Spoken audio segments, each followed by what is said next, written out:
అక్క. అక్క నమస్తే అక్క. అంటే 2011లో పార్టీ పెట్టినప్పటి నుంచి జగన్మోహన్ రెడ్డి గారు మా కోసం తిరుగుతానే ఉన్నాడు. మా సమస్యలు ఏముండే మా కోసం వచ్చినాడు, విన్నాడు, మా సమస్యలు విన్నాడు, నేను ఉంటానని చెప్పినాడు. చెప్పిన మాట ప్రకారం జగన్మోహన్ రెడ్డి గారు మాకు అన్ని చెప్పిన ప్రతి ఒక్క హామీ నెరవేర్చినాడు. పేద ప్రజల కోసం ఆయన 3000 కిలోమీటర్ పాదయాత్ర చేసి వాళ్ళ కష్టాలు విని మీ అందరికీ నేను న్యాయం చేస్తానని చెప్పినాడు. చెప్పిన విధంగా న్యాయం చేసినాడు. ఇక్కడ వచ్చిన ప్రతి ఒక్కరికి వారి కుటుంబాల్లో ప్రతి ఒక్కరికి సత్యం అందింది.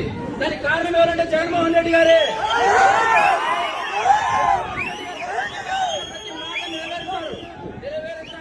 ఆయన మా కోసం ఉంటాడు కూడా, ఎప్పటికి కూడా ఆయన మాతో ఉంటాడు.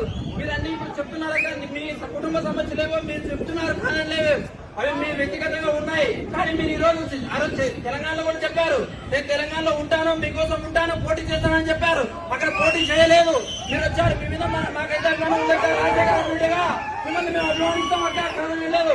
కానీ జగన్మోహన్ రెడ్డి గారు మా కోసం ఉన్నారు, ఆయన ఉన్నారు. మాతో రాష్ట్రానికి అభివృద్ధి తప్పకుండా మీరందరూ మాతో కలిసినట్టు అందులో రండి.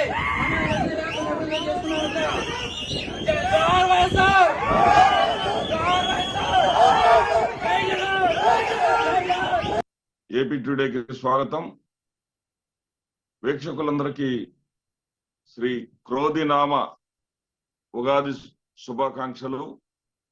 అందరికీ మంచి జరగాలని మనసారా ఆకాంక్షిస్తూ, ఇప్పుడే వీడియో చూశారు కదా,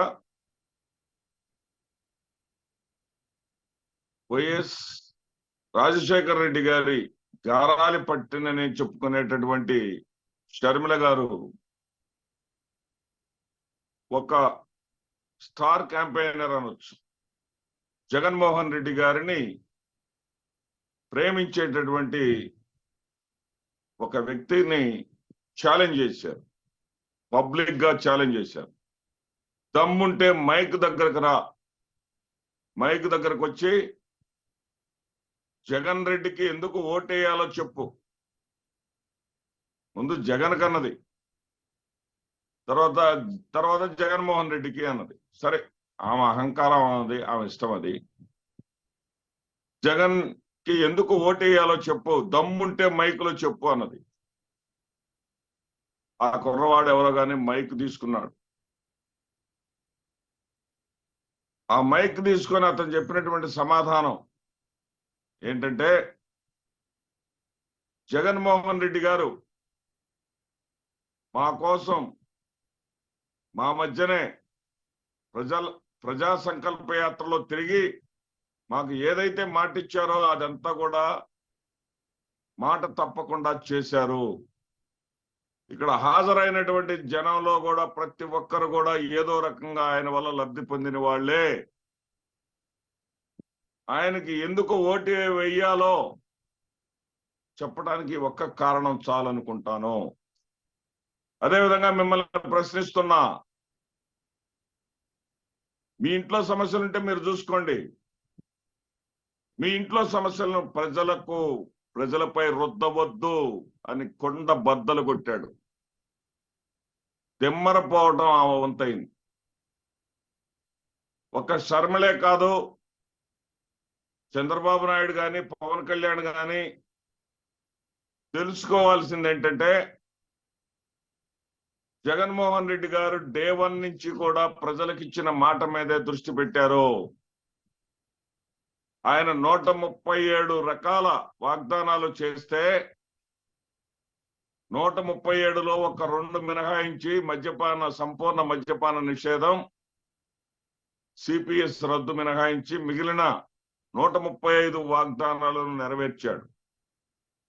అందుకే 98%, 99% నెరవేర్చానని జగన్మోహన్ రెడ్డి గారు చెప్పుకుంటూ వస్తా ఉన్నారు. వీళ్ళు షర్మిల కావచ్చు, చంద్రబాబు నాయుడు కావచ్చు, పవన్ కళ్యాణ్ కావచ్చు, వీళ్ళు అర్థం చేసుకోవాల్సింది ఏంటంటే, ఏ సమాజంలోనైనా సరే, ఆంధ్రప్రదేశ్ రాష్ట్రం కావచ్చు, భారతదేశం కావచ్చు, లేకపోతే ప్రపంచం కావచ్చు, ఏదైనా కావచ్చు, ప్రామాణికాలు ఏంటంటే విద్య, వైద్యం, ఉపాధి. ఈ మూడు ప్రధానంగా బాగా ఉన్నప్పుడు ఈ మూటిల్లో ఆ ప్రభుత్వం ఆ మూడు సమకూర్చడానికి ప్రజలకు కట్టుబడి ఉన్నప్పుడు ఆ ప్రభుత్వం పట్ల ప్రజల్లో ఆదరణ ఉంటుంది. ఆ ప్రభుత్వాన్ని ప్రశ్నించిన ప్రజలు పట్టించుకోరు. ముందు విద్యా విషయానికి వద్దాం. జగన్మోహన్ రెడ్డి రాకముందు విద్యా విధానం ఎలా ఉంది?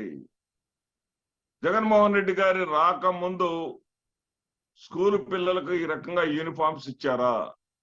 ఈ రకంగా బెల్ట్, టై, షూస్ తో సహా ఇచ్చారా? ఈ రకంగా బుక్స్ ఇచ్చారా? బ్యాగ్ ఇచ్చారా? అంతకుముందు పాఠశాలలు ఎలా ఉండేవి? ఒక రకంగా చెప్పాలంటే కొన్ని ఊళ్ళల్లో అయితే ఆ పాఠశాలలు పశువుల శాలల్లాగా ఉండేవి. మరి ఎంత దారుణంగా ఉండేవి.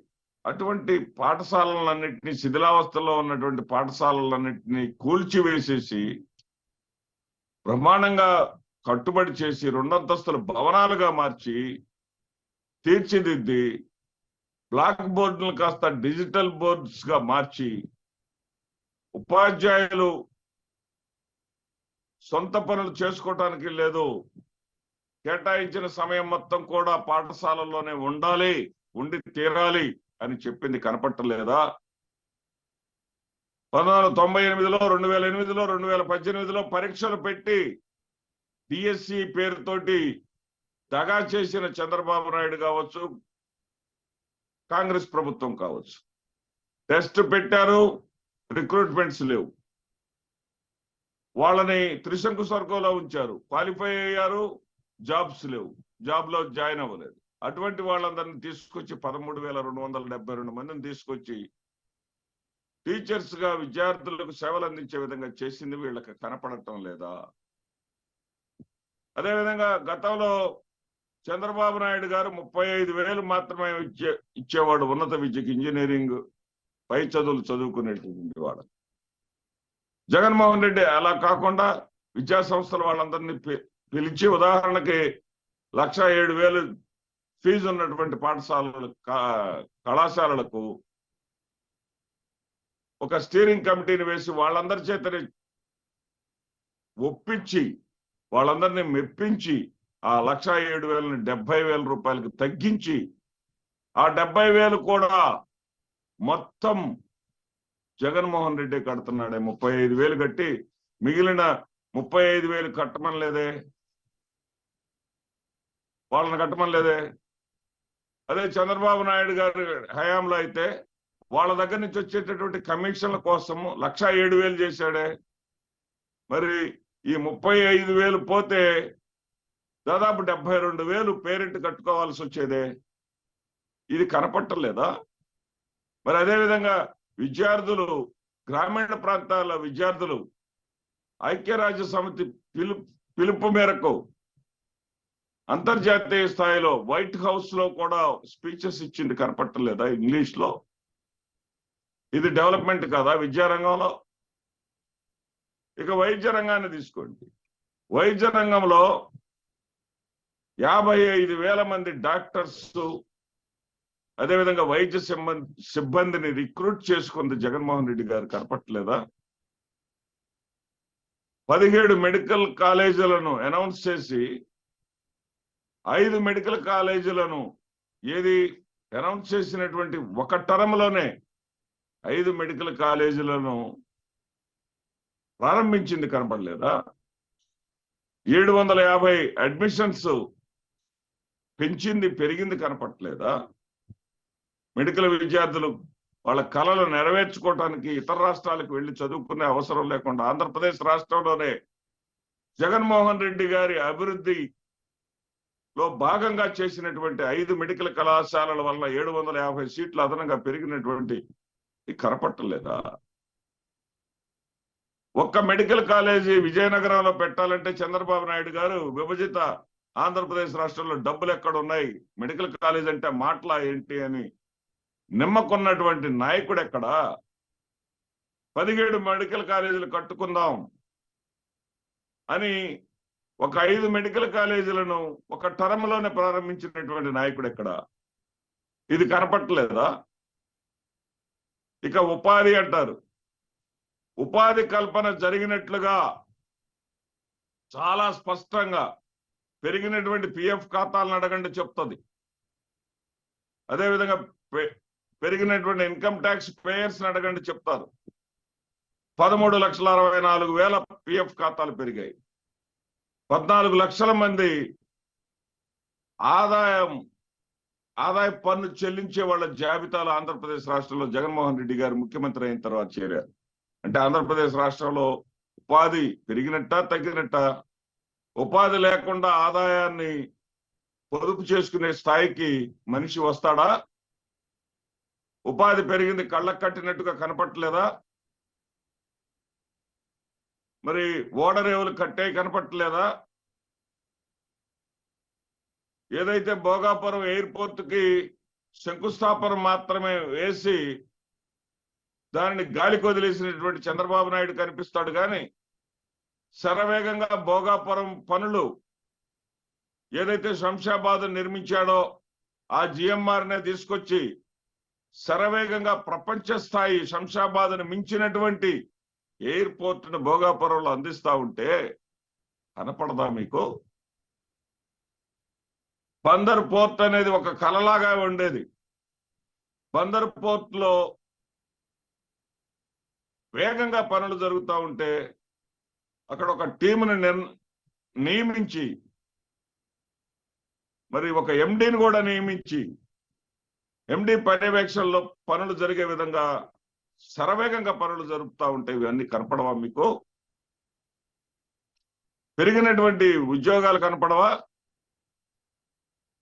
1,36,000 శాశ్వత సచివాలయ ఉద్యోగాలు, 29,000 రూపాయల కనీస వేతనంతో ఇస్తున్నటువంటి ఉద్యోగాలు మీకు కనపడవా? 55,000 వైద్య రంగంలో ఇచ్చినటువంటి ఉద్యోగాలు కనపడవా? మొత్తంగా పెరిగినటువంటి ఉద్యోగాలు 2,06,000 ఉద్యోగాలు జగన్మోహన్ రెడ్డి గారి హయాంలో పెరిగినటువంటి ఉద్యోగాలు మీకు కనిపించవా? మీ హయాంలో చంద్రబాబు హయాంలో నంబర్ ఎక్కువ కావచ్చు, 214 పరిశ్రమలు చంద్రబాబు గారి హయాంలో వచ్చినాయి. జగన్మోహన్ రెడ్డి గారి హయాంలో వచ్చిన పరిశ్రమలు 127 కావచ్చు. కానీ ఇక్కడ వచ్చినటువంటి ఉద్యోగ అవకాశాలు జగన్మోహన్ రెడ్డి 127 పరిశ్రమల ద్వారా 85,000 మందికి ఉద్యోగాలు వస్తే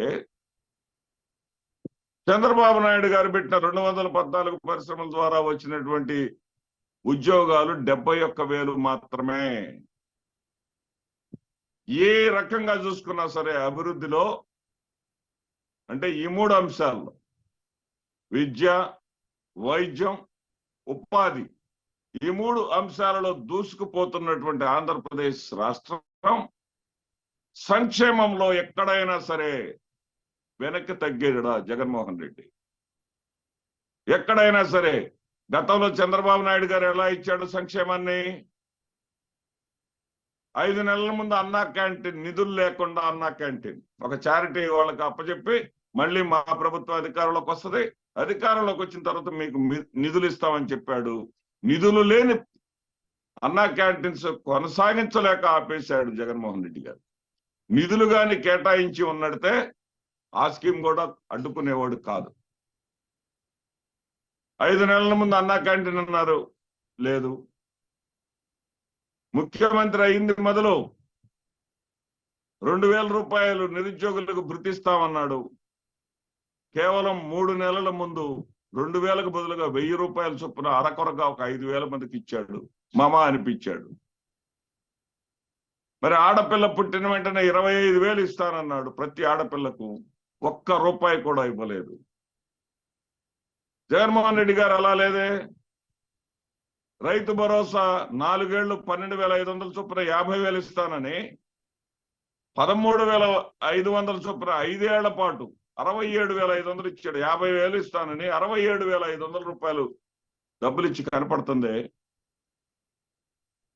మీలాగా 2 నెలల ముందు 1,000 రూపాయలని పెన్షన్ ని అంటే 58 నెలల పాటు 1,000 రూపాయలు ఇచ్చి కేవలం 2 నెలల ముందు 2,000 చేయలేదే జగన్మోహన్ రెడ్డి గారు. డే 1 నుంచి అధికారంలోకి వచ్చినటువంటి తొలి రోజునే అవ్వాతాతల పెన్షన్ 250 రూపాయలకు ఏదైతే పెంచుకుంటూ పోతానని మాట ఇచ్చాడో పెంచుకుంటూ పోయాడే. ఒక్క సంక్షేమం అయినా సరే ఆపటం జరిగిందా? సంక్షేమ క్యాలెండర్ ఇచ్చాడు, క్యాలెండర్ ప్రకారం జరిగిపోతా ఉంది కదా. మీరు ఏమని జగన్మోహన్ రెడ్డి గారికి ఎందుకు ఓటు వేయకూడదు అని అడిగితే స్టార్ క్యాంపెయినర్స్ అంటే ప్రయోజనం పొందినటువంటి వాళ్ళు మీకు ఇదే రకంగా బుద్ధి చెప్తారు. శర్మల గారు, మీ వ్యక్తిగతాలు ఏమైనా ఉంటే మీరు చూసుకోండి. మీ బాబాయ్ హత్య ఆస్తి కోసం జరిగిందా, పదవి కోసం జరిగిందా? ప్రజలకు సంబంధం లేదు. ప్రజలకు మేలు జరుగుతుందా లేదా, ప్రజలకు సంక్షేమం అందుతుందా లేదా, ప్రజలకు అభివృద్ధి జరుగుతుందా లేదా, వాటి మీద జగన్మోహన్ రెడ్డి గారిని ప్రశ్నించేటటువంటి దమ్ము ధైర్యం మీకు లేదు. దమ్ముంటే దగ్గరకు రా అన్నావే, మైక్ తీసుకొని వచ్చి నీకు దిమ్మరిపోయేలాగా అతను సమాధానం ఇచ్చాడు. ఇప్పుడు నీ పరిస్థితి ఏమిటో ఒక్కసారి అర్థం చేసుకుంటే షర్మిల, నీకు తత్వం బోధపడుతుంది. నమస్తే.